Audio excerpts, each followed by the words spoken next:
welcome everybody to the second race of the Star Eastern Hemispheres.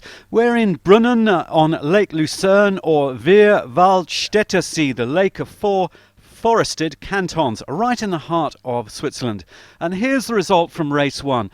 Berger and Marazzi, the Swiss sailors, Swiss local heroes, had a fantastic race, winning that one, with the American George Szabo and Swiss Serge Pulfer in second. And then the Greek team of Emilios Papathanasiou and Antonis Chotras in third, with Mark de Haas and Eric Veldhusen from Holland in fourth. And then the Scheidegers, Merkelbach and Bartel, Negri and Lambertenghi, and then Pascalato and Burning from Brazil, and then Kulpa and Rosler and Lofsted sailing with the current world champ Fritjof Kleen. So we're going to virtually fly into the racecourse area. They've completely moved from the western racecourse area over the lake to the southern racecourse area. From the Gesauer, now we are going to the Unnersee. And it's a southerly direction as we fly virtually over the racecourse. We're under 2 minutes to the gun. And you can see the mountains very steep-sided down onto Lake Lucerne, and there are all the competitors. There are 49 entrants to this championship. Unfortunately, there was an accident at the start line of race number one, and our dear friend Seb has got a big hole in the side of his boat, and he's sitting here with us commiserating. Out on the water, we have our on-water commentator, Christian Scherer, one of Switzerland's best-known sailors, a match racing world champ, an America's Cup winner with a Lingy, and full-time sailing pro. Christian, I believe you are down on the pin end of the start line. We can see a lot of boats bunching up for an exciting start. Talk us through it. Yes, XB, this is 1 minute to the start right now, actually 50 seconds. And the big pack of the fleet is all over at the committee end of the starting line. Over here on my end, I'm actually pretty lonely apart from some committee boats. 35 seconds now to the start. We got 15 knots, nice breeze, and everybody is lining up over there on the side of the committee boat. Flapping jibs, everybody crunched up. And we get 20 seconds to go.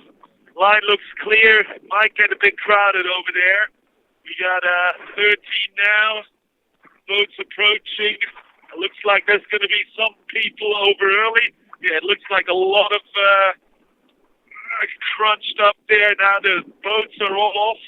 It might be a bit of an OCS here or even a general. I can't see this from here now. The whole fleet is now off, and hard to see from my end actually what happened. I'll try and see the committee boat to see what happened. There's a general recall. The boats, the support boats, just hoisting that flag, going around the whole fleet. General recall on this race here over here. Back to you. Thanks, Christian. Well, we got a bit of a taste of that on Virtual Eye. There looked like a whole bunch of boats over that line, over that start line. So the race committee rightly calling a general recall, the first of the Eastern Hemispheres. We saw them at the World Championships on Lake Garda earlier this year. There were many general recalls, and the race committee had to resort to the black flag rule, which means that any boats over the line would be DSQ'd from that race and have to go home. But we'll see how the race committee plays it. We've got Beat, the race officer. He's got quite a job on his hands. It's pretty tricky with the conditions here. We're looking at a live picture, and let's just have a quick replay of the start. We can zoom down with our fantastic Virtual Eye tool down to the start line, and just before that start you could see almost half of the boats over the start line, a big bunch, and far too many for the race committee to call individual recalls. So sensibly, Beat has decided to call a general recall, and it's just an indication, Christian, of just how keen these sailors are. The star class renowned for being extremely tight on that start line. The start absolutely crucial for a good result in the race. And we'll go out to you, Christian, for a review of that start. Do you think the race officer is going to play the black flag?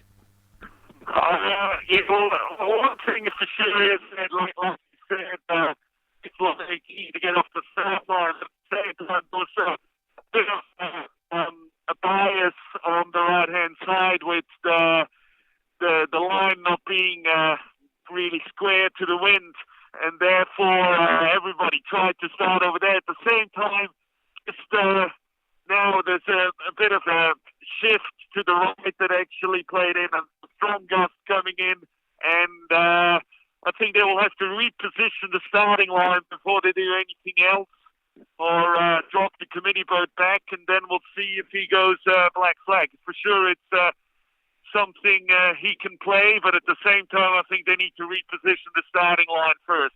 Back to you.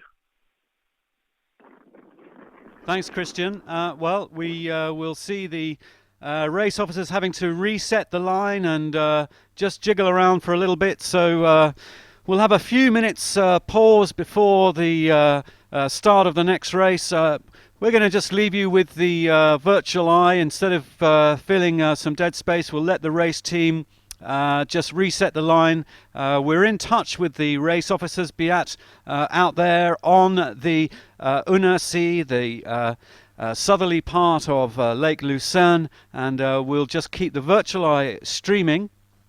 And we'll come up with some captions as soon as we know from the race office how far to the next start. In fact, I think we're getting some info from the race office now. Next start due to start at 14:52 local time, so that's exactly 11 minutes time. 11 minutes time. So we're gonna take a 5-minute breather. Stay with us, go and put the kettle on, make a cup of tea, and we'll be back on the 5 minutes, just before the 5-minute gun. Okay, Christian, back to you in a moment.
welcome back, folks. Much quicker turnaround from the race committee than we thought. We're under 4 minutes now, and we're hearing from Christian out there on the water, Christian Shearer, that the race officer is flying a black flag. So any boats over that start line before, from now until the start, they're going to be out of the race. Christian, you've moved position. Tell us where you are.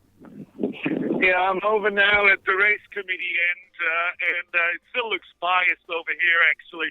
Looks like there's a better pressure, and the line is biased by about, 10, maybe even more degrees to the committee end. We'll just see what the breeze does. Maybe it stabilizes again. If not, we'll have a similar situation again with people wanting to start over here. It's just clearing up right now. We got about 15 knots of breeze and 2 minutes 45 now to a start with all the boats getting ready in position.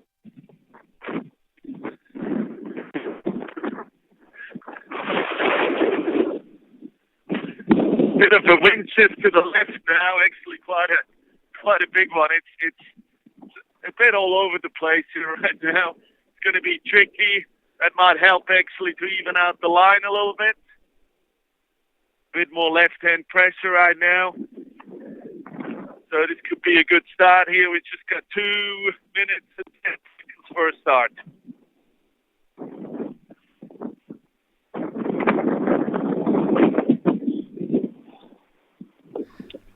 Well, okay, Christian, we're looking at virtual eye.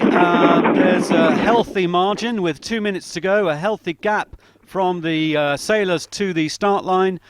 So all the crews are taking this one a little bit more cautiously.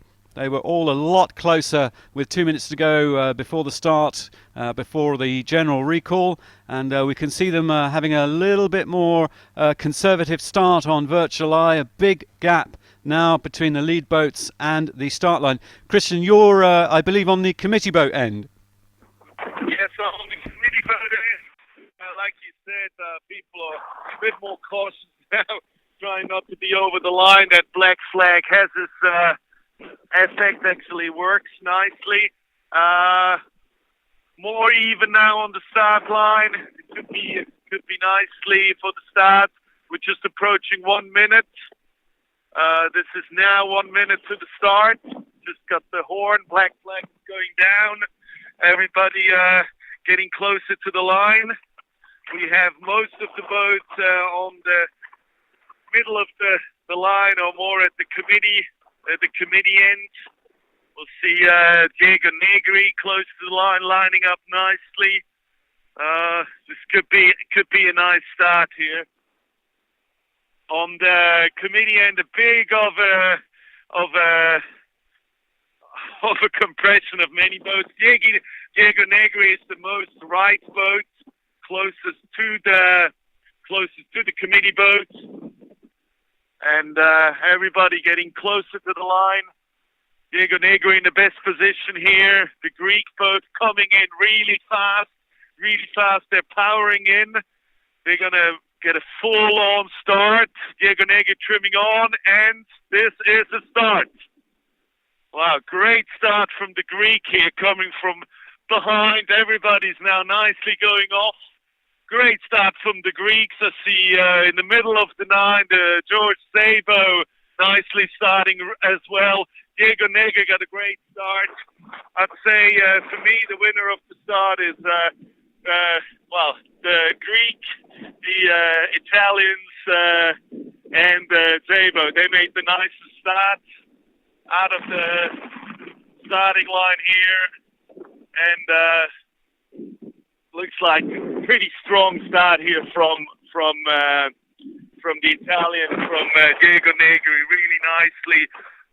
Also with the best pressure here, just a little bit of him, the Papatanasio.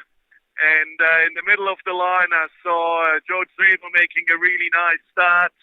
And we'll see how that goes now. They're going now up the beat. Most of the boats all on starboard tack. And, I don't know what you see on the advantage line, but probably Diego Negri's got a nose in front. Back to you, Big B. Thanks, Christian. Well, we're seeing Szabo and Pulfer looking good in the middle of the fleet at the moment. Negri and Lambertenghi had a super start at that committee end. But what about the Greeks, Papathanasiou and Chotras? They were miles behind 1 minute before the start. They were a long way behind the committee boat, and they just bowed down and hammered for that start line with a beautiful time on distance to cross the line with some speed. It's interesting to note that the Greek pair, who were the Olympians for Greece in 2012, they're pin end specialists at the World Championships. Papathanasiou and Chotras pretty much nailed the pin end every single time, and I spoke to them yesterday morning and had a good old chat, and I was just commenting on this pin end speciality, and they said, oh yes, probably 90% of our starts will be at the pin end, but it looked like the right hand side of this line was favoured, and the Greeks came in with quite an unusual tactic there. And that might be our play of the day, Chris. It's a possibility. We've come up with an idea where we'll do a slow replay of a moment during this race, and we'll get the skippers in first thing tomorrow morning and replay it tomorrow and get the inside story to one of our plays of the day. But plenty more to go. There are 4 laps of this race. They're going up, down to finish downwind for race 2 of the Star Eastern Hemispheres, and we'll see how this is panning out. It looked on the start like the committee boat end was favoured. That's where everybody wanted to be, and Christian repositioned himself around there because on the first start there was no one down at the pin end, and at the moment Virtual Eye is giving us a leaderboard. It's still quite early, and remember that the wind is going to get a little stronger towards the edges of this lake, and now we're beginning to see a pattern forming of almost half the boats going left and half going right. But on Virtual Eye at this early stage, we're seeing Szabo and Pulfer leading over the Swiss pair of Berger and Marazzi, and then the Greek pair of Papathanasiou and Chotras just ahead of Negri and Lambertenghi. So that is looking like the top 4, and then with a couple of German boats, Rotermund and Hollweg, and then Merkelbach and Bartel. Merkelbach, the reigning European champ and a great lake sailor. He lives on Lake Constance, a couple of hours north of here in southern Germany. And these guys are ones to watch for the overall title. So very, very close, just a few metres separating the top 3. But Christian, from a Virtual Eye point of view, we are seeing the guys leading just heading left up the track. And it's Szabo and Pulfer with Berger and Marazzi with the gain line on Virtual Eye. What can you tell us, Christian? Well, there's a whole, definitely the big group of the fleet is going out to the left towards the cliffs, and the breeze is pretty strong all over the lake, but looks like there's a bit more pressure over the left-hand side and probably a bit of an effect of that cliff there. So we have a couple of boats here over on my end at Physicom that are tanking up here, but there's this little bay where you probably won't get a favourable shift compared to the other side. So big line-up over on the left-hand side of the course, but it seems to be a bit of an acceleration and a bit more pressure than over here on the right-hand side, where there's only few boats tacking up. Breeze looks pretty solid. When I look up towards the windward mark, I'm reading 15 knots, and it's been clearing up. So looks like great conditions for this second race. Thanks to you. Thanks, Christian. Well, good conditions. That's great to hear. I'm sure Beat, the race officer, is delighted about that, and they're going to be delighted to be getting the second race off. Remember, day 1 of the Eastern Hemispheres was blown out by the Föhn yesterday. A big strong wind coming down from the mountains, kicking up whitecaps, and the local sailors here were fairly cautious. They didn't want to stay out there and get caught in 35, 40 knot gusts, and so they cautiously brought everybody in to the safety of the harbour that they've built specially for this championship. It's a beautiful place to be here in the heart of Switzerland on the Wehrwaldstätter See, the lake of the four forested cantons. That's Lake Lucerne to the Anglophiles amongst us. And here, as we look, we're just seeing the lead line change slightly. Berger and Marazzi now up into first place, with Szabo and Pulver in second, and Papathanasiou and Chotras in third. So still extremely tight. We will only really know how this is shaping up as they go around that top mark. Christian can start to reposition himself and work his way up the course. He's our eyes and ears out there on Lake Lucerne and giving us a feel, and Christian's telling us that it's a little windier. The winds here are pretty freaky, I have to say. We've had no wind and sunshine and cloud and thunder and lightning just in the last 3 days alone, and so a tricky place to sail. They're really, the classic lake scenario is the thermal situation where the land heats up, half the mountain heats up on a clear blue sky day, and then they get a nice thermal in the afternoon, a little bit like Lake Garda, but in that classic sailing comment, it's not normally like this here. It's a little overcast today. We've had rain, and the race officer's doing a great job getting this second one away. So now we can get an idea of the boat speeds. Berger and Marazzi beginning to pull away now. 5.5, 5.6 on their boat speeds. And right on their hip, virtually, we can see Merkelbach and Bartel also doing a nice bit of speed there. 5.5 knots. So the majority of the boats heading left up the track towards the side of Lake Lucerne. And away they go, and we can see the top contenders, probably most of them in that bunch there. Negri and Lambertenghi to the top right of that little bunch. Szabo and Pulver hammering away over there. And then we've got some Swiss teams, the Scheidegger. Are they brothers, Francois? The Scheidegger brothers, sorry, I called them father and son earlier, but they are brothers. One of the family teams sailing here. And then Berger and Marazzi, and then Negri and Lambertenghi. Now, Negri, if you're a betting person, Negri and Lambertenghi would be a good bet to put on this championship. They're on fire. They're really fired up. They've come from a stellar performance at the World Championships on Lake Garda just a few weeks ago, where at one stage they were leading overall down the final leg until the German team just managed to claw 2 paces and take that. So they were second at the Worlds, and they really are keen to do extremely well here for the Easterns. So as we're heading upwind, I imagine these guys are going to go start to think about tacking as they go up the course.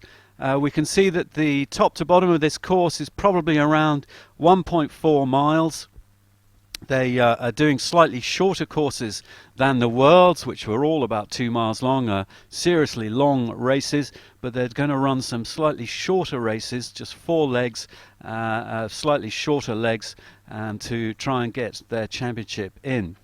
So this is the second race of the Star Easterns. We're on Lake Lucerne, right in the middle of Switzerland, and just out of interest, if you're looking at Virtual Eye, look on the right-hand side. There's a little patch of grass there. That is where Switzerland was founded in 1291 by the 3 core counties or cantons of Switzerland. And they made an agreement there and planted a flag. And in 1291, Switzerland was created as a confederacy. They didn't like the royals, and why not? Don't blame them. So out on the water, it's getting interesting. We're about halfway up this first beat. Most of the top runners and riders have headed left up the course. Quite a few heading right, we can see with our bird's eye view, and we'll see how the right-handers fare, but it looks like the majority on starboard tack heading left up that course. Christian Scherer out on the water, our eyes and ears. How's it looking to you, Christian? Yeah, I'm here now over on the left-hand side of the course, and I got a good view of Negri, Papathanasiou, and Szabo, and Berger. They're all on starboard tack, and in the background, the huge cliff. They're closing in on the left-hand side of the shore, and really nice conditions, flat water, 15 knots, and Berger still seems to look to have his nose in front. It'll be interesting when he will tack, because the more as it goes, he's actually just tacking right now, and Negri and Patanasio and Zebo, they're on starboard tack, and there's the first cross now coming up. At the moment, he clearly looks like the American, the Greek, and even the Italian are crossing ahead of Berger. Berger is approaching the ley line for the top mark, and there'll be more tacking. Negri is tacking now. Patanasio is tacking, so they're all tacking now, and a bit of a shift there as well. So this is the top group, and I'm right with them at the moment. I see Zebo, Negri, on one line. Really great view to look at this first full boat here. Thanks to you from the water to the office. Thanks, Christian. Well, we have a fantastic view on Virtual Eye. We can see Berger and Marazzi and Zebo and Pulfer right next to each other, with Merkelbach and Bartel on their hip, and just a little bit, a few boat lengths to the right of them is Negri and Lambertenghi. So 3 boats hammering around, and if we widen out and pull out a little bit, we'll see a few more boats on that lead line, that yellow and blue line that Virtual Eye is showing us. But I think those 3 boats are the top contenders at the moment, just tacking over now, heading, making their way towards the mark. Virtual Eye is giving us the Swiss team of Gauci and Schenk, and then the Scheidegger brothers as the mathematically closest to the top mark, and we'll see how that pans out for them. But the more experienced sailors just kind of working their way up the middle. I think Gauci and Schenk may have overstood that. They may have gone too far. At the moment, mathematically, they are nearest that top mark, but I am guessing that is going to be chipped away at fairly quickly, and we'll see Negri and Lambertenghi, Zebo and Pulfer and Berger and Marazzi popping out at the top of the leaderboard as they approach that first top mark on Lake Lucerne in the heart of Switzerland. So we have 49 boats entered for the competition. Unfortunately, one of them was holed. Our dear friend Sebastian had a hole in his boat, and he's here commiserating with us in the office and looking very sorry for himself and showing us pictures of a massive great hole. He had a port starboard, I believe, with one of the German teams, and I'm sure there'll be a little bit of protesting going on there, and checking of wallets and bills and things like that. So commiserations to Seb. These things happen. And a mixed ability fleet we have from some current and past world champs all the way down to keen, enthusiastic club sailors. So we've got a really talented top 10 here, and then a solid club level bunch of Swiss sailors all on their local patch. And if we look at the top 20 of the leaderboard, we can see 5, 6, 7 Swiss sailors up in that top 20, and I think there are around 20, 21 Swiss teams entered here on their local patch. So very keen star fleet in Switzerland. I know our friend Michel Niklaus, one of the co-founders of the Star Sailors League, and he's probably dying to be sailing here. I'm sure he would be, but he's a keen Swiss sailor as well. So getting towards the business end of leg number 1 as we go upwind. Interesting, virtually looking out to the right hand side, how some of these guys are going to pay off. It would be rather interesting to see if any of those actually make it to the top. It's stronger winds to the sides of this lake, it seems to be, Christian. It seems to, pay off to go towards the side of the lake, and at the moment the majority of the fleet are on the left-hand side, working their way now up towards the middle. But, Christian, there's a bunch of boats on the right-hand side looking up the course who are beginning to look quite good. And they may tack over onto starboard for that top mark and come in quite tasty as they go around. Whereabouts are you, Christian? Yeah, I'm approaching now the top mark. And actually, as you say, the boats have been over to the left there as they went to the middle of the boat. There got a bit headed. So while the boats all over on the right-hand side, after going into the Bay of Sisikon, they actually got a bit of an effect of that coming out of the bay, of that big cliff hanging out into the lake, and they're starting to get a lift of that diversion around that big rock. So that might help them, but then we'll have to see how they get into the middle of the lake again. So that's going to be the interesting part now. The boats in the middle of the lake have been tacking a bit, and actually, as you said, Gauci and Schenk, who you thought they probably would have overstood, they're actually just pointing at the top mark. So it'll be interesting. Some of the boats over on the right-hand side have tacked now. They're the first one is probably just pointing at the top mark now, and they seem to have quite good pressure, actually probably a bit more than the boats that are in the middle of the lake now here. So like you said, it's on the edges where the breeze is stronger. Going through the middle is the painful part. So the guys who went left, they took the pressure first. They got to go to the middle of the lake now. And the guys who went to the right, they probably get a bit more pressure now and will come out. It'll be interesting to see, but they come out not too bad from the right-hand side too. So it'll be all happening in a moment here. Back to you. Well, thanks, Christian. On our leaderboard, we have 3 Swiss teams all out on that right-hand side as we look up the course to the top mark.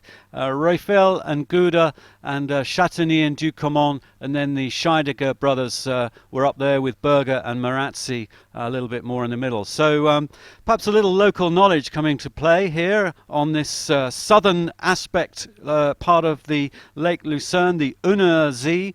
The race officers have a choice. It's an L-shaped lake, and they can race to the south or to the west on the Unnersee or the Gesauer. And this morning they were racing up to the west in the rain, and then the race officer decided to move the whole race to the other side of the lake, round the corner, and to the southerly aspect part of the Unnersee.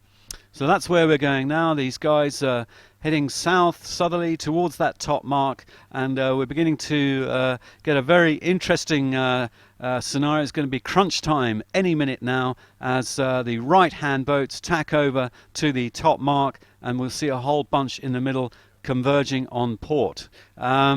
And just Virtual Eye gives us those yellow ley lines, and we can see the guys on the right have just overstood that by a country mile because I guess they're finding more pressure, more wind out towards the edge of the lake. So the right-handers have overstood the technical ley line to the top mark by a long wave. So they've sailed a further distance. They've sailed a lot further than the guys who have tacked over within that triangle, which would be, you know, the textbook kind of way of racing. You never really want to sail too much more distance.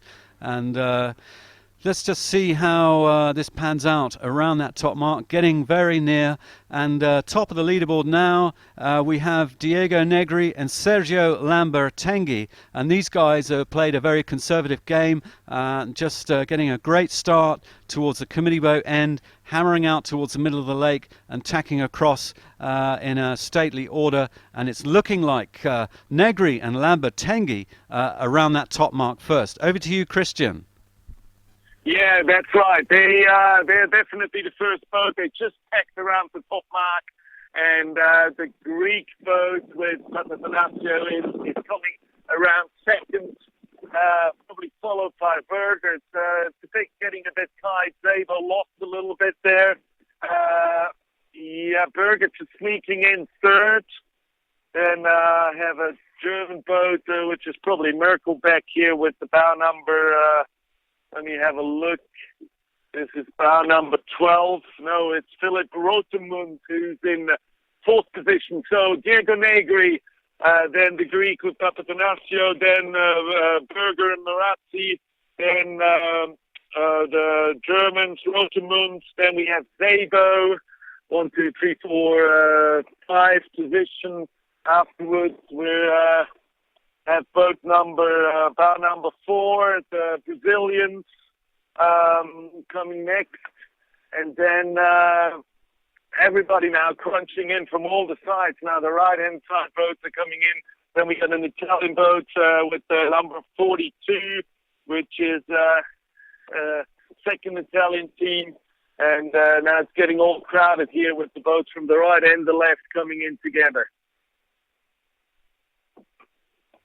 Thanks, Christian. And just as we look now, that bunch of Swiss boats who went out to the right-hand side going up the beat, now just going around the top mark in about 12th. So Chatigny and Ducamon just going around now in a bunch of Swiss boats. So it was interesting for a while for Raphael and Gouda, Chatigny and Ducamon. It was looking good for them heading out right, but that extra distance has made them suffer slightly on the leaderboards. But they're in the top 20, so all to play for as the wall of boats go around that top mark. Somebody's doing a little penalty turn there. Wies and Avalon obviously had a port starboard incident and have decided to get their penalty turn in nice and early. And then we see the mid-fleet guys piling around that top mark, and must be quite exciting, must be quite a lot of traffic up there. Yeah, it is fully crowded actually compared to last race. There's way more action with everybody coming together around that top mark. The top 3 boats had a bit of space there for a while, like they could get around the top mark easily.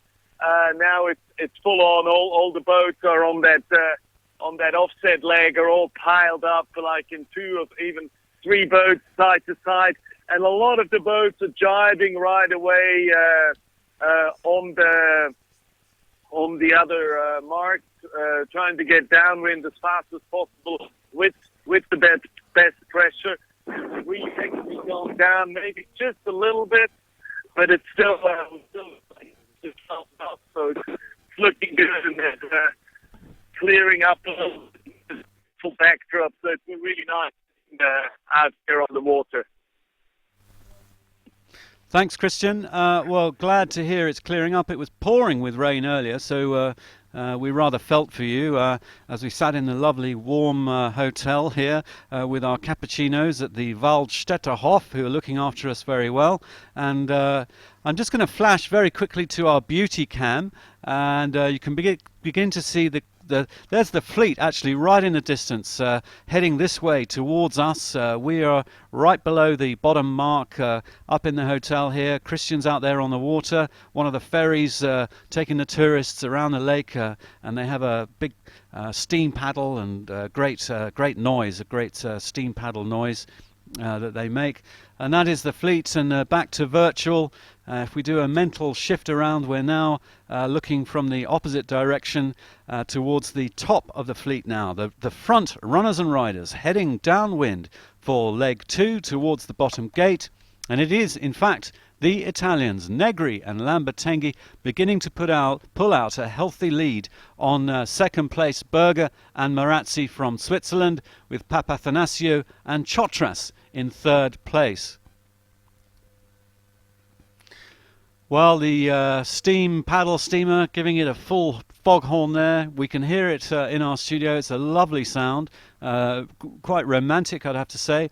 And all the sailors will be avoiding the paddle steamers as they chug their way around the lake. And it's great to hear that the conditions are clearing up. It was pouring with rain earlier, and it's looking good now for race number 2. And I'm just looking at the local time. It's around 3:15 local time here in the middle of Switzerland, which means that technically the race officer could potentially try and get another race in.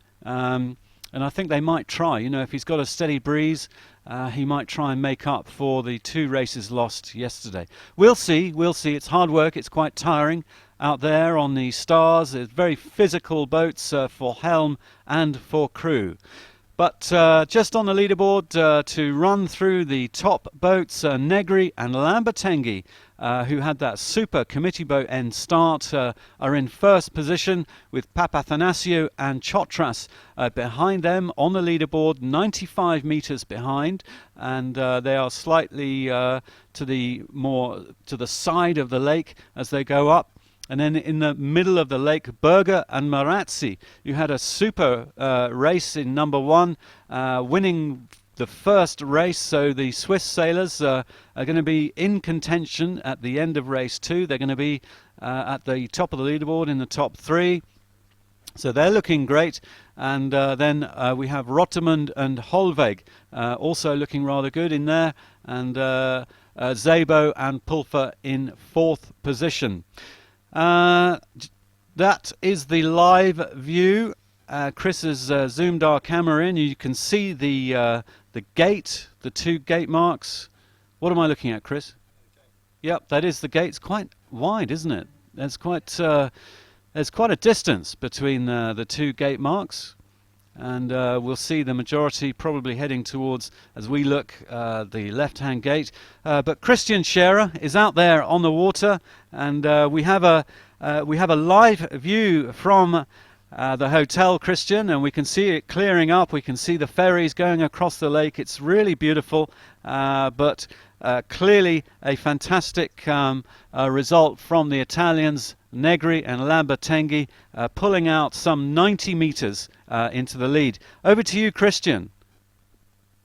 Yeah, I'm just on the height now of actually the Greek team, and the breeze is filling up a bit more. And as you said, like the Italians are like more in the middle of the lake going down here, and there's some nice puffs filling in, and the guys are playing the pressure, and got the bowmans on the mast or standing up, and coming down. Actually, there's some stuff happening in the middle of the lake with Berger and the German boat, but looks like a solid lead at the moment for the Italians, for Diego Negri, and looking back upwind, the pressure is solid, nicely staying in, and we're looking at the gate.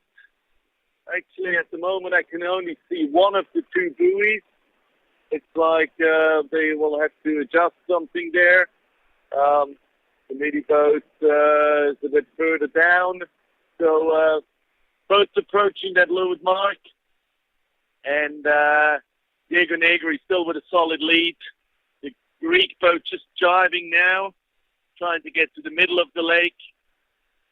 Actually, they got the Greek boat just got a penalty for rocking.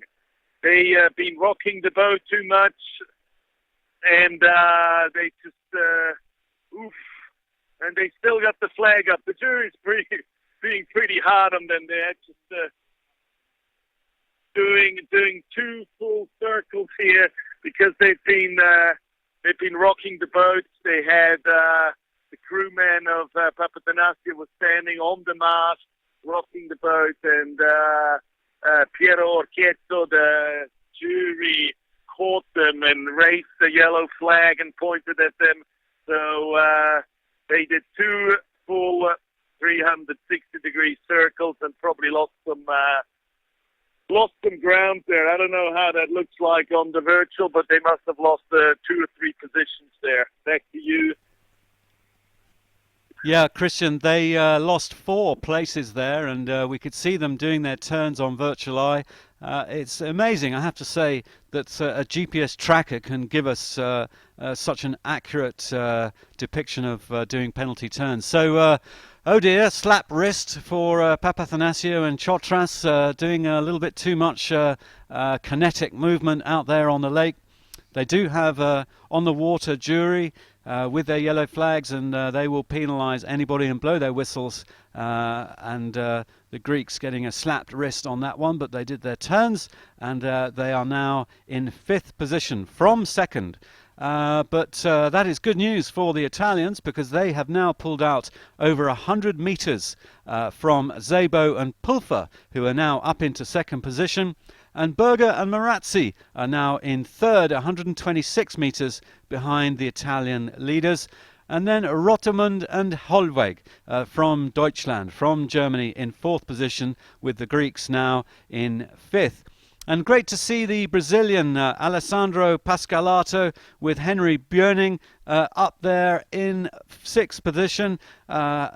Alessandro Pascalato, in his early 70s, one of the older sailors here, still going immensely strong in this class and extremely competitive. He had a super race number one, the first leg of race number one. He was up there in contention, but finally finishing 8th in race number one. So two top 10 positions for the Brazilian Alessandro Pascalato with Henry Björning.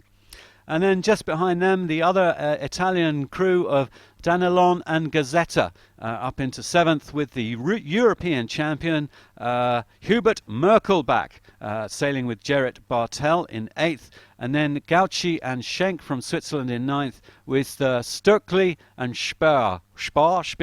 How do I pronounce that? Speer in 10th position. And then Chatigny and Ducomont with Riffiel and Gouda. And then De Haas and Veldhusen in 13th, and then a bunch of Swedes, and there we go. So back out to the race course, back out to Christian Shearer for talk us through the gate rounding.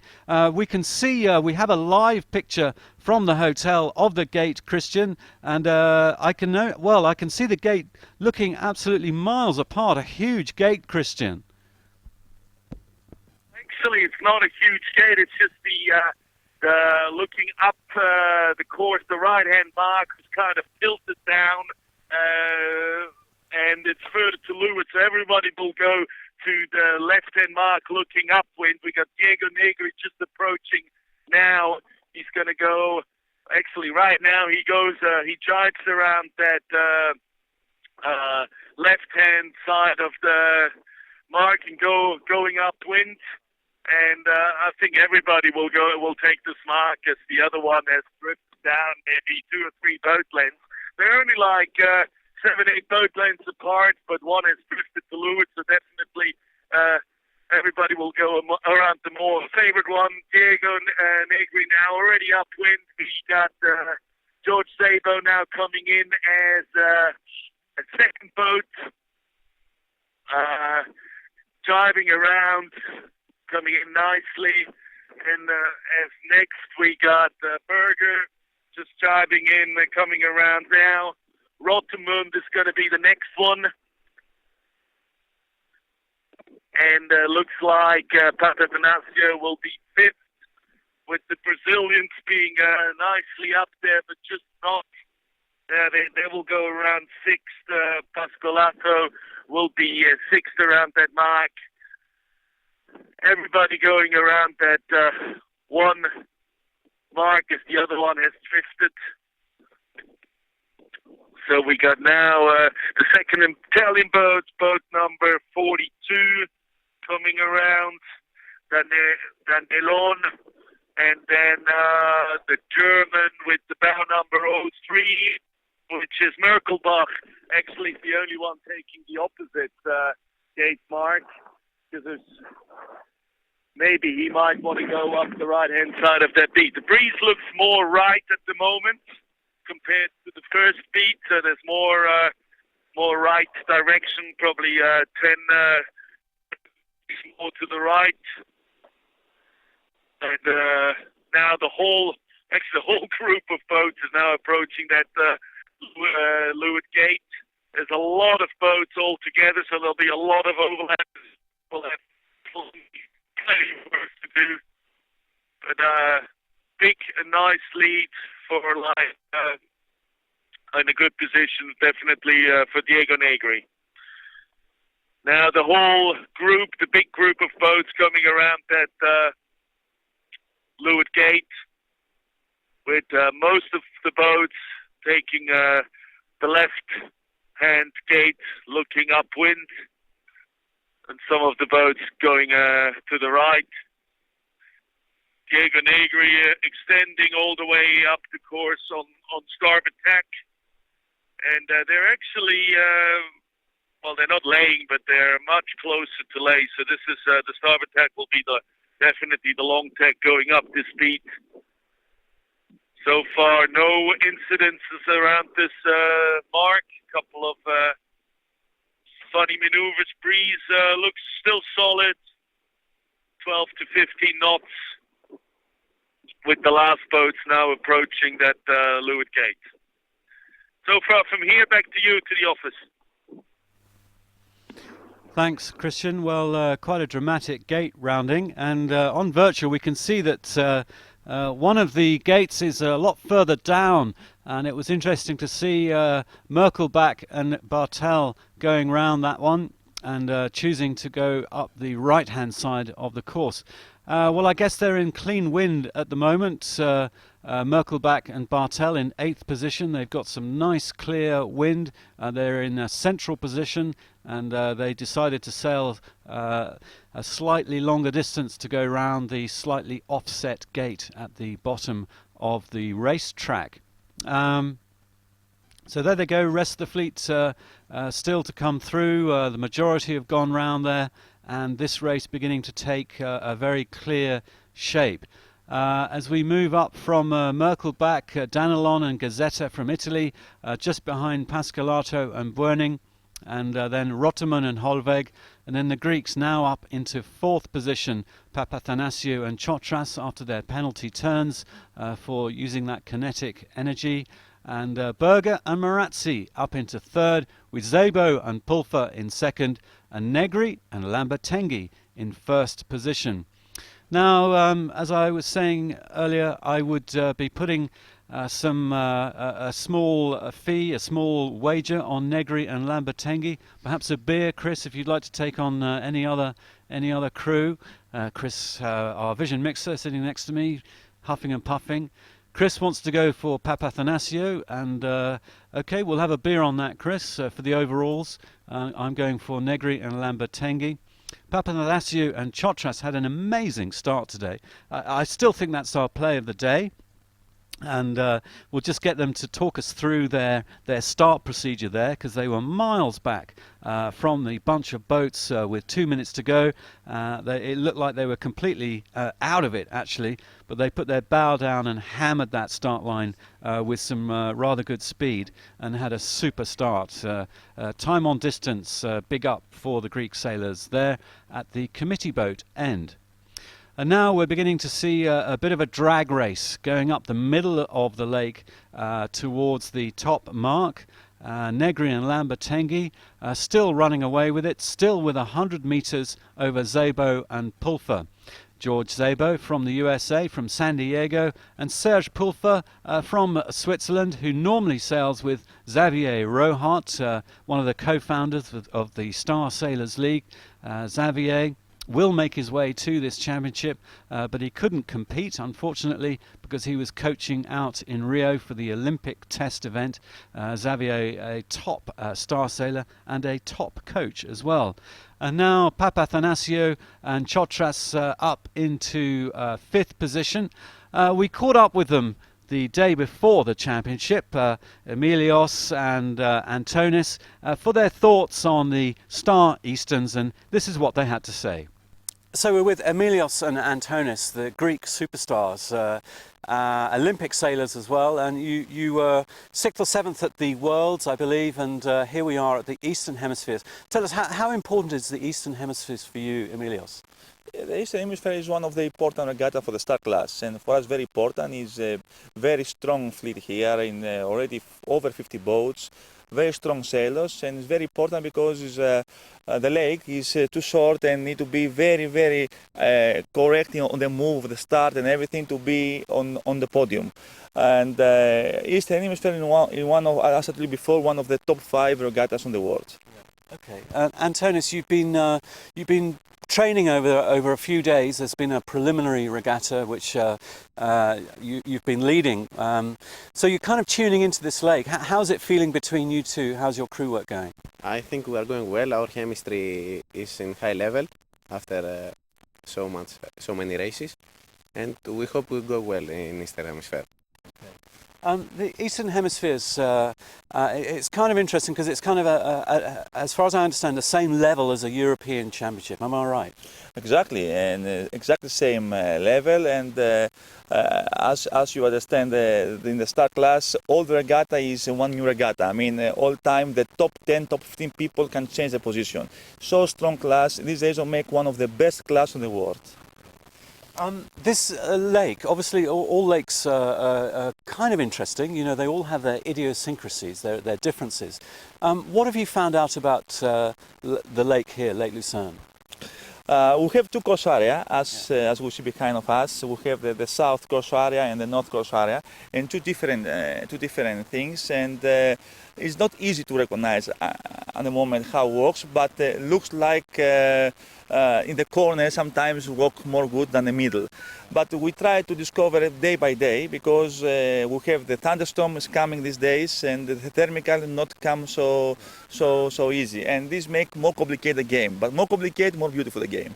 All right, interesting. And we've been talking to Hubert Merkel, a Great Lakes sailor and the European champion, who's saying, you know, that his secret is kind of always looking. He's always looking ahead, you know, kind of, you know, seeing what's going on ahead. But in your boat, who is doing that? I think Emilios is much more experienced on these conditions, shifty, very mind sailor. I think the mind games of Emilios are strong, so he has always the first talk. We conversated, but I trust him a lot. Okay, so you're doing the chess, the tactical analysis on board. Yes, but also Adonis give all time information because actually in downwind Adonis have much better vision than me because you stand up on the mast, you can see clear the wind, can see clear the fleet how it works. But also before the race, before the start, we have a lot of conversation with Adonis and we take decision. And I think it's the best thing when you're sailing boat with two people, you can have good communicate. All the information is important. Put together and have to take decision. Do you guys disagree? Not so often. I trust him, he trusts me. I think I'm very lucky because I have one of the most talented and cooperate sailors of the fleet. I think he's much more than a shoulder warrior, and you know, I feel very confident sailing with him. So, he makes me also better.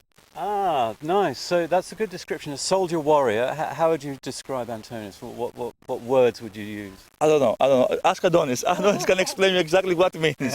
No, always we're fighting until the end. This is a part of the sport, for all the sport. It's the magic thing of the sport.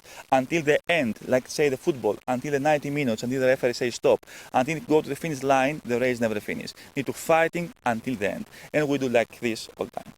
Okay, well listen, we wish you luck. I'm sure you will be fighting to the end of the Eastern Hemispheres. I think it's going to be quite complex, this particular championship, but thanks for your time and good luck, guys. Thank you very much. Thank you very much.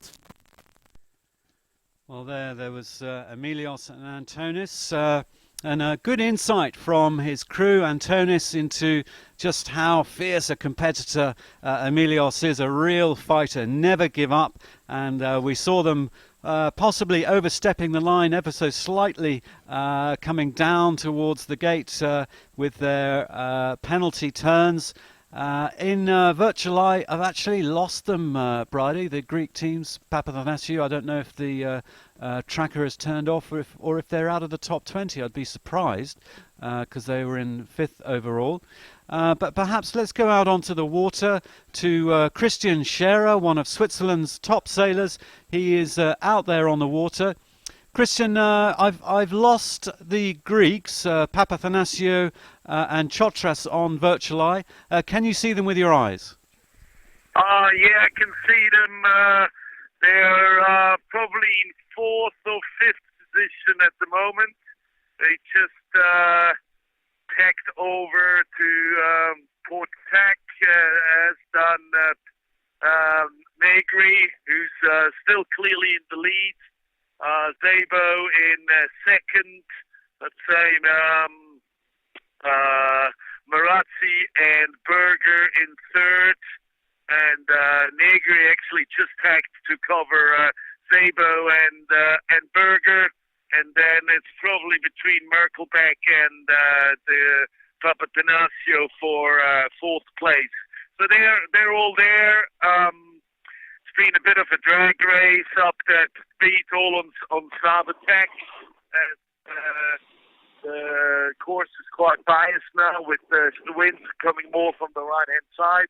But to me, not much has happened since going around that leeward mark. Thanks, Christian. Okay, well, just for anyone following us on Virtual Eye at home, online at live.starsailors.com, we have lost the tracker from Papathanasio and Chotras. They're in fourth position at the moment, but we'll keep you updated verbally on where they come around the top mark. Here in the studio, I'll just very quickly explain who we are. I've got Chris, our vision mixer, on my left, and opposite is Bridie and Ben from Virtual Eye, and to my right is Francois Chéron, the Star Sailors League Chief Technology Officer. Francois, great to have you with us. Thank you very much. You've been following these sailors for a while, and we're seeing Negri and Lambertenghi just romping away with this. They came second at the Worlds on Lake Garda, and these guys are clearly on form and rising to the top. Yeah, sure. They are already qualified for the finals in Nassau next December, so they don't have a lot of pressure on them. I mean, for them this week is only a week of training, as they said in the interview you broadcast yesterday. So they just have to come there to sail and perhaps test some new stuff on the boat. They have a pretty good opponent with George Zebo on the US boat, so that's a good start for them. Zebo is already qualified also. So I think these two crews are in a very good position to do something nice this week.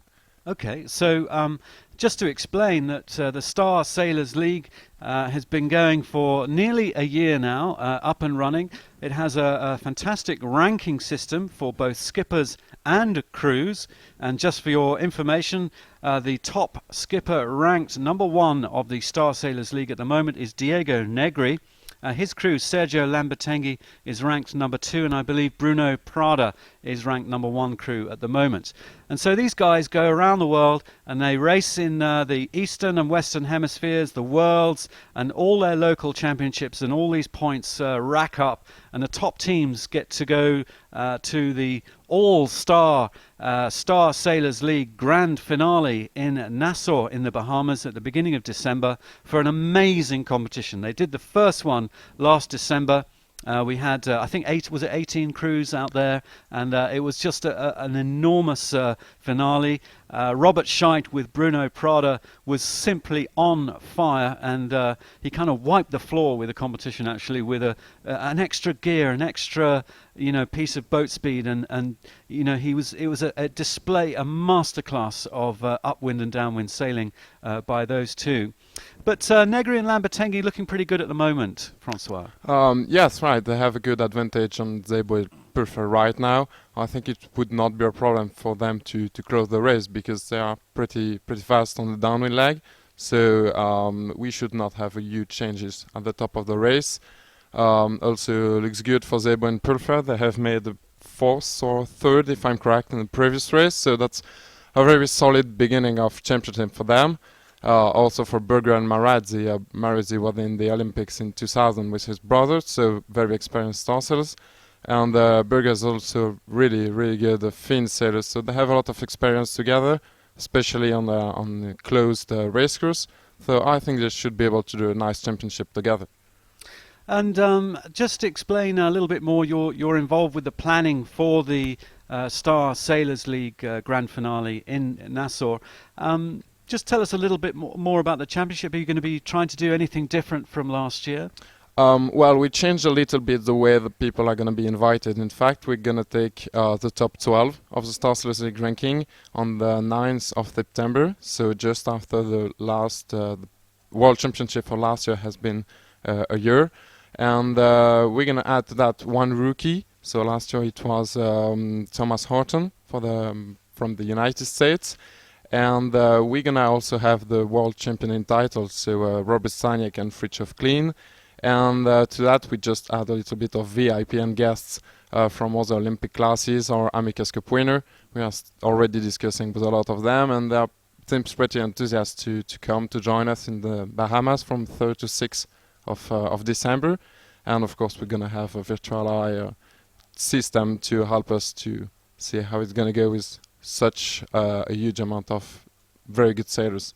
It was fascinating last year because you had some top fin sailors and some tornado sailors all trying out the Star for the first time, and it was really interesting to see how they got on. Well, I'm looking forward to seeing who you've invited and who turns up into Nassau this year, this December. It'll be interesting because that's a knockout competition. They have to kind of make the top 10 cut, and then the top 7, and then the top 4 for the final. So now back to race number 2 of the Star Eastern Hemispheres, and they're right up to the top mark. We'll go back out on the water to Christian Shearer, and Christian, Negri and Lambertenghi, they've had a 100-meter lead. It's down to about 60 over Berger and Marazzi, but should be coming around that top mark just about now. Yeah, that's what they do. They're just getting to the top mark right now. They're have to squeeze a little bit as they took a bit of a tight ley line getting around the top mark now. Sheets are getting eased, and they're off to their offset leg. And looking back, we have George Saber, who took the same tight ley line. He's trying to squeeze up. And so it's about 100 meter lead, I'd say. George Saber might have to tack again to make that top mark. Breeze is a little down because between 10 and 12 knots. Actually, here comes the tack of George Saber. Just a little tack and shoot to get around that top mark. There's a bit of a loss there. Two quick tacks, almost stopping the boat, while Diego Negri is already at the end of the offset. Mast is tilted forward. The jib is getting pushed out by the boom, while George Saber is just now on the offset leg, and now it's getting a bit close with the next boat coming in. We got Merkelbach together with Papatanasio. Then we have the Brazilians, and Berger seems to be pretty solid here for third. They had a nice approach to that top mark. Overstood a little bit. They will be third, probably also 100 meters back to the next boat. And now there's 3 boats coming in all at the same time. We got the Brazilians, the Greeks, and the Germans. That's actually fourth for Papatanasio, and then the Brazilians in the next, and just followed closely by bow number 12 by Merkelbach, and then by bow number 3, the other German boats. So everybody here in the first 3 boats bit away from each other, but then afterwards pretty close for 4th and 5th. I'd say between Papatanasio, Pescalotti, and the 2 Germans, between Rotemund and Merkelbach, there's still some changes possible. And then a little bit of a gap to the next boat, where we have actually bow number 18, a Swiss boat with Jürg Riffel and Alexander Gauda coming in next.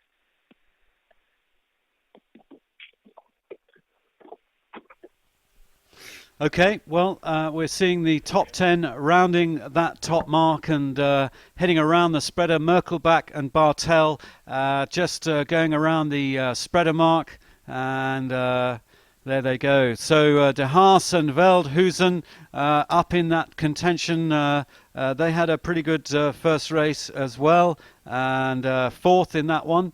And then Danelon and Gazzetta from Italy just coming around with Chatagny and Ducommun. And here is Lofsted sailing with the reigning world champ as his crew. Tom Lofsted with Fritjof Kleen from Germany, Swedish-German combo here coming up around the top mark with Kulpa and Rosler out on their hip, and Orlando and Charton now steaming in on starboard tack with all the rights in the world, with Vasa and Gauci from Switzerland right behind them. So Lofsted and Kleen having not such a great race in race number 2. In race number 1 they were 10th on race number 1, and they are now in about 14th position.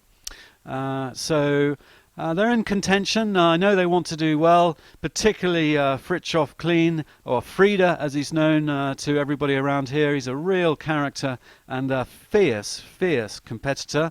But he is qualified to go to Nassau already with Robert Staniek. I believe they'll be getting back together again for the grand finale, where some decent prize money is up for grabs. Last year there was a prize money fund of $200,000, which was pretty respectable and pretty unusual in the world of sailing. But the whole dream of the Star Sailors League is to help the sailors out, to raise their profiles and to give them a professional platform, and to invite some people from other classes. Well, a real park up, Christian, at that top mark. Blimey, there's about 7 boats literally parked up there, Christian. It must be hilarious. Yeah, there's a bit of action going on. It's like the what we had before on the leeward mark. It's sort of everybody came in at the same time, and a lot of the boats coming in from the right kind of squeezed that ley line, and so it got a bit tricky. And the breeze is okay, but as soon as they have to squeeze and go into tight upwind modes, they're getting a bit slow. So we got here about just 10 boats all coming up together. Everybody's on that spreader leg, mostly German and Swiss boats coming around here, and yeah, it's a nice image. Nice image of everybody jiving around that spreader mark and heading downwind now.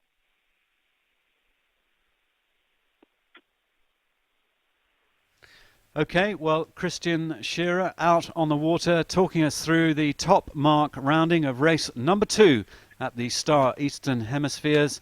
They are now heading down on the final leg towards the finish of race number 2.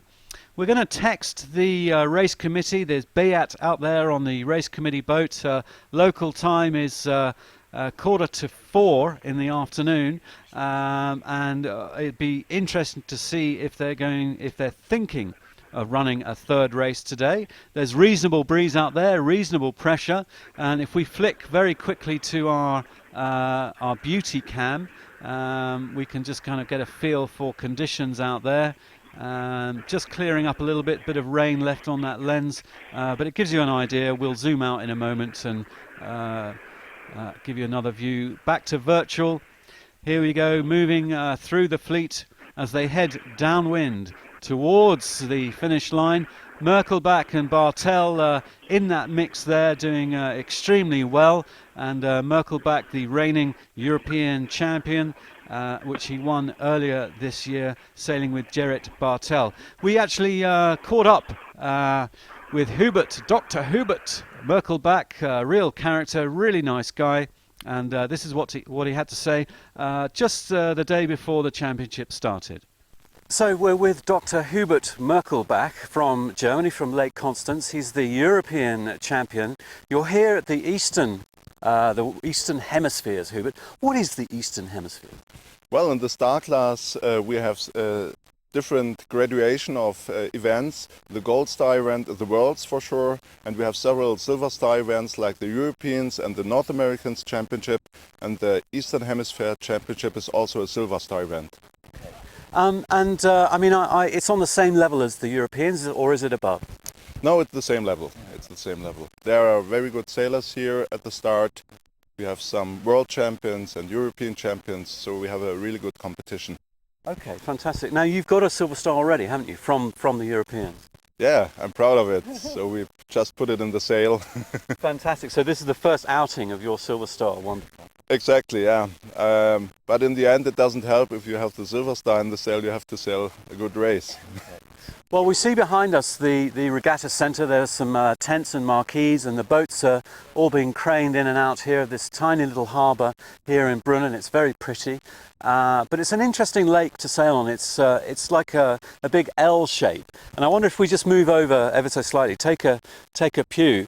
Right here we can get a bit of an access. We're right on the corner of Brunnen, and we can see down both sides of where the racing can take place. Tell us a little bit. You've raced here a few times. What is your experience here on the lake? Yeah. The lake has several parts, and this part of the lake is called Urnersee, and it's a thermal lake. It's like Lake Garda. It has high rocks, and if the sun comes out, we have a good breeze, about 15 knots, maybe 20 knots, and it will be nice for racing there. Okay, and I mean at the moment it's kind of a little bit overcast, a little cloudy. We had some rain last night, a bit of lightning. And the forecast is a bit marginal, for the week. We're not sure. So we might be racing down behind you. Tell us about that a little bit. Yeah, this is called the Gersauer part of the lake. It's a little bit more wide, and it has not the typical thermal lake, but it will help us if the thermal breeze in the Urnersee will not come, and then we can have a race there. Will be good. Okay, and how tricky is it sailing on this lake? Well, if the thermal breeze is coming in the good way, if we have no overcast, then it's great racing, but can be shifty if clouds are coming, if thunderstorms coming. It's like every lake racing. So you have to keep an eye on the race area and watch everything what's going on. Okay, that's interesting. I mean, you're from Lake Constance, is that right? Yes, exactly. Okay, that's a couple of hours away. So, I mean, you are the lake maestro, one of the lake maestros here. Just give us a few secrets of, mastering lake sailing, lake racing. Okay, you have to always watch what's going on, and the wind condition can change very quickly. Yesterday we had a start, and directly after start we had a 45-degree shift to the left side, and the guys who saw this early could take advantage of it and made a huge meter advantage to the other boats, could win the race. So eyes peeled, basically. You've got very sharp eyes of what's going on all the time. Okay, interesting. And now you've come from the Worlds in Malcesine. You did pretty well there. What are your expectations here? I mean, I know you're here to win, but what is your all-out goal? Well, we try to come top 10. Top 5 would be very, very good. But it's hard to make this because there are a lot of world champions and European champions, Olympic competitors. So this is a very good settled regatta. Okay, and just give us a little heads up of some of the names to watch for, some of the sailors here. Well, from USA, George Sabo is there, the Brazilian guys, Diego Negri, who became vice world champion this year. He's very, very strong in these conditions. Then the Greece competitors in the Olympics last time. So there are a lot of good guys. And the local guys as well from Switzerland who know the lake very, very good, and they will take advantage of the shiftings, I think. Okay, that's interesting. We will ask them for some of their secrets of the local lake. But Hubert, thank you very much. Vielen Dank, and good luck for the championship. Thank you very much. Dankeschön. It was a pleasure. Well, Hubert Merkel doing a great job in race number 2 with Gerrit Bartel hammering down towards the finish line on the final leg. We are on Twitter and hashtag AskDigby. You can chip away and ask us what's going on. We've apparently one of the boats has had a mast fall down, and somebody on Twitter is asking us who that is, and Christian out on the water has confirmed that it's bow number 40, the Swiss team of Jean-Paul Hurt and Patrick Tissot. Jean-Paul Hurt and Patrick Tissot down towards that bottom gate. have dropped their rig, and our commiserations to them, but that is the team to confirm. So you can ask us questions on Twitter at #AskDigby, and we will do our best. Well, we're going to head back out to Christian Scherer on the water, and we are not too far off the finish of this race number 2. Christian, how's it look to you? It's gone quite a bit lighter here as the boats approach the finish line. Probably only 6 to 8 knots right here at the moment. We got Diego Negri and his crew with a really nice lead over the other boats. We have George Zabo probably having as much distance between the third place than he has forwards towards Diego Negri. Then we got still Christoph Berger in third position, followed by the Brazilians and by the Greek guys and the 2 Germans. So I think whoever puts money on anybody else than Diego Negri is going to lose it. I think Diego's got a really good chance to take this one home as he is getting closer and closer to that finish line.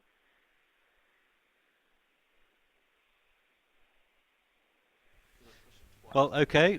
Diego Negri and Sergio Lambertenghi have commanded this race nearly all the way round. They had a super start at the committee boat end and fired out into the middle of the fleet, in the middle of the lake, and tacked earlier than quite a few others for that first top mark rounding. And they've managed to pull out a commanding lead. They had over 100 meters for a while, but it's now back down to about 50 or 60 with Zabo and Pulfer. George Zabo and Serge Pulfer now in second position, 50 seconds or so behind Negri and Lambertenghi. And then Berger and Marazzi are in contention, third going down towards the finish line, where back in with Papathanasio and Chotras. Their trackers has fired up again, which is good to see. So fourth position for the Greeks, heading down towards the finish line with the Brazilian sailors Alessandro Pascalato and Henry Bruning in fifth, and possibly just jumping up to third. Some overtaking maneuvers going on this final leg, so these guys pulling out all the stops, and a lovely race there between Pascalato, Burning, and Berger and Marazzi, and then right behind them a little rank of 4 boats all clumped together.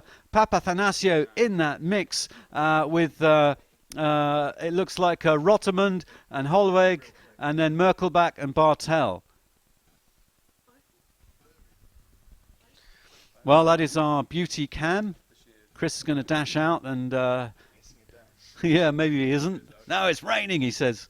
Forget that. Can we go back to virtual? Okay, we're going to just update virtual in a second. Christian, you're out there on the water, and just talk us through. There's a very exciting race going on behind the second row. There's the leader, and then a second rank, and then that third rank. It's all going on out there, Christian. Yeah, it's actually, I'm slowly dropping back towards these guys. There's new pressure coming with the next rain squall down, actually, and the boats behind are catching up, actually. It's also, Diego Negri looks pretty solid up front there, and but then you have Papathanasio, the German boats, Berger, and everybody's coming back with the new pressure. And everybody is kind of, the whole group there is getting compressed a bit more. At the moment, I see the German boats. I can't see the bow number right away now, but they're all steaming in towards Berger and Marazzi. They're trying to defend. They got the bit of breeze now as well, so everybody's getting closer together. We got over on the Sisikon side, Papathanasio, then the 2 German boats, and Berger in the middle, and over here on my side, on the left-hand side, looking up the course, Pascalato, the Brazilians, And Diego Negri way ahead. He's going to finish any time. But Szabo looking back a bit nervously. At the moment, I see third position for Berger, but Papathanassiou closing in a lot with that new pressure filling in. So this is going to be really interesting to the finish. Just on the same height here as Berger now. Berger and Morazzi. Renato Morazzi standing at the mast, trying to balance the boat, not to do too much rocking so they don't get a penalty. Meanwhile, Diego Negri has gone through the finish line. He won this race. George Szabo looks pretty safe and solid that he can make a second here. And it's going to be a race for third position here at the moment. Christoph Berger and Renato Morazzi got there. They're in a great position for that third spot.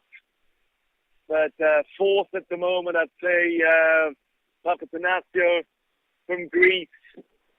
As they come down here, it's just another 100 meters left for that finish line. Diego Negri already finished. Now George Szabo closing into the finish line.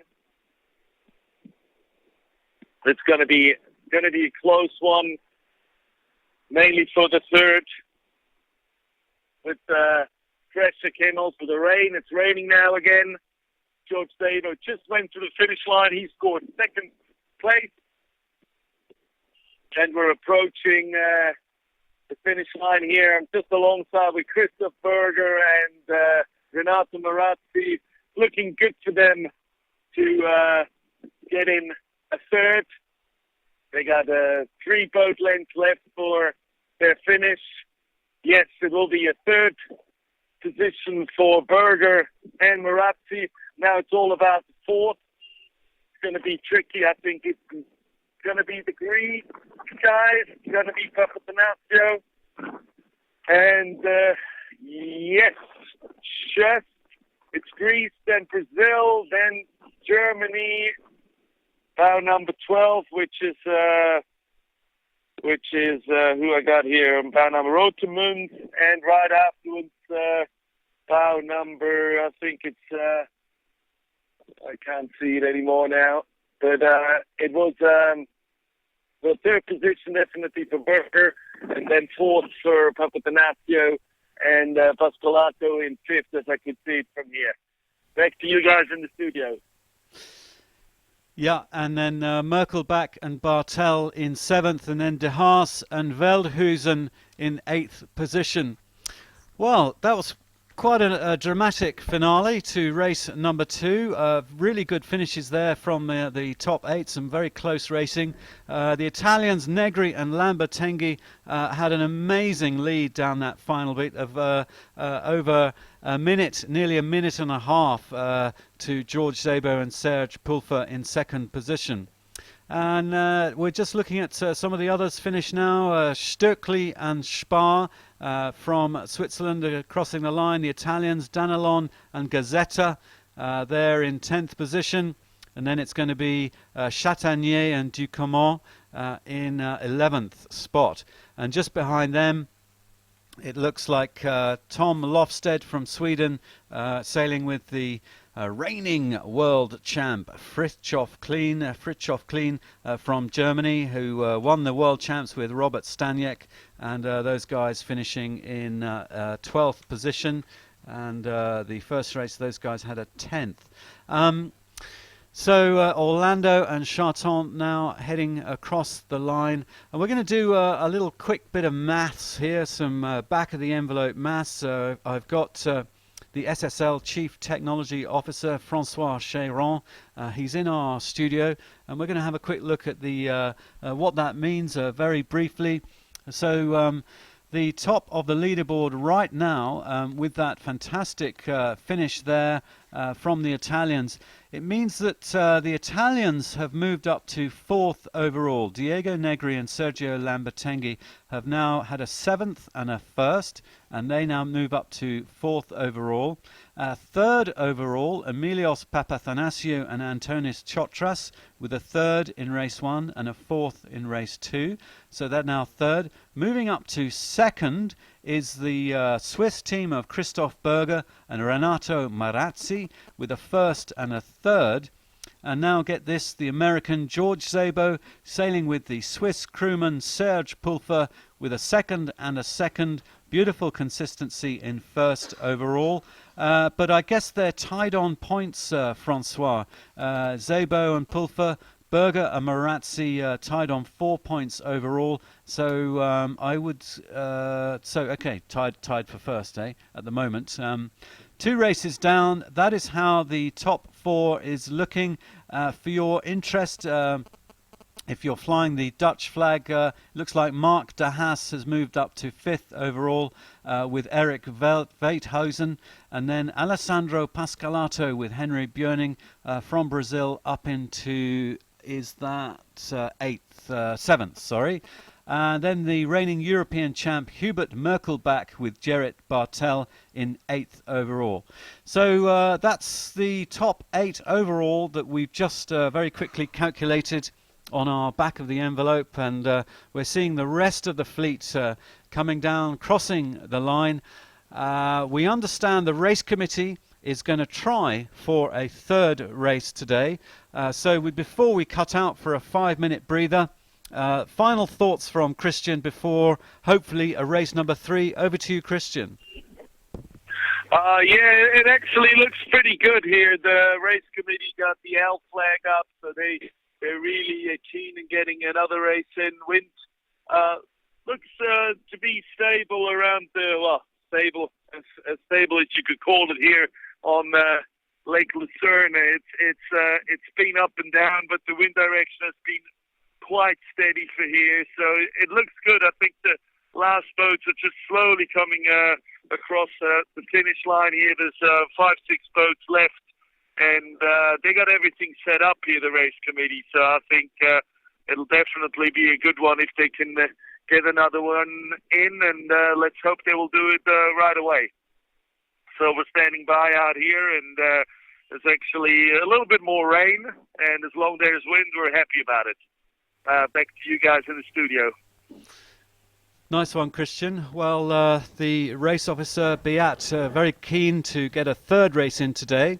We'll leave the virtual just running as the tail enders come across the finish line. 49 boats competing at the Star Eastern Hemispheres. We'll come back in about 5 minutes, put the kettle on, have a quick break, take a rest, Christian.